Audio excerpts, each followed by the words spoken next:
Rekapitulasi suara pemilu 2024 tingkat kecamatan di Kabupaten Jemberana telah selesai. Dari data rekapitulasi suara di masing-masing PPK untuk pemilihan DPRD Jemberana menunjukkan titik terang partai politik yang mendapatkan kursi.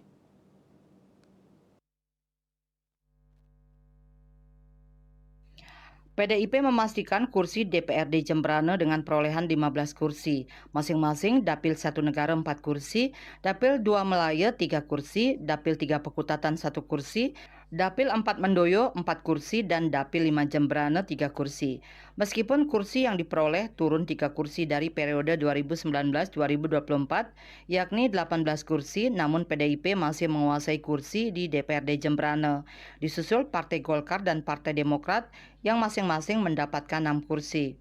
Golkar di Dapil 1 Negara memperoleh 2 kursi, sisa 4 kursi masing-masing, 1 kursi di 4 dapil lainnya. Partai Demokrat meraih 2 kursi di Dapil 1 Negara dan Dapil 4 Mendoyo, serta 1 kursi di Dapil 2 Melaya dan Dapil 5 Jemberana. Dengan suara yang diraup, 3 parpol ini akan menguasai unsur pimpinan DPRD yang terdiri dari 1 ketua dan 2 wakil ketua. Formasi periode ini berubah dibandingkan sebelumnya. Unsur pimpinan pada periode ini dari PDIP, Golkar, dan Gerindra. Dalam pemilu 2024 ini, suara Gerindra disalip Demokrat yang meraih 6 kursi, sehingga Demokrat memungkinkan mengambil kursi wakil ketua. Gerindra dalam pemilu 2024 ini masih bertahan dengan 4 kursi dari Dapil Negara, Melaya, Pekutatan, dan Jemberana.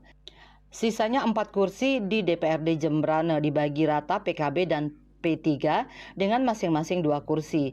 P3 meraih kursi di Dapil Negara dan Dapil Melaya, sedangkan PKB di Dapil Jemberana dan Dapil Negara. Bila dilihat dari suara calon legislatif, suara tertinggi juga masih diraih kader PDIP Nimade Sri Sutarmi. Ia memperoleh suara sekitar 6 ribuan suara di Dapil Mendoyo, disusul Idewo Putu Mertayase di Dapil Negara dengan 4.900-an suara. Meski demikian, hasil sementara di PPK ini masih menunggu hasil pleno di kabupaten yang dijadwalkan pada Senin depan. Surya Dharma Bali Pos melaporkan.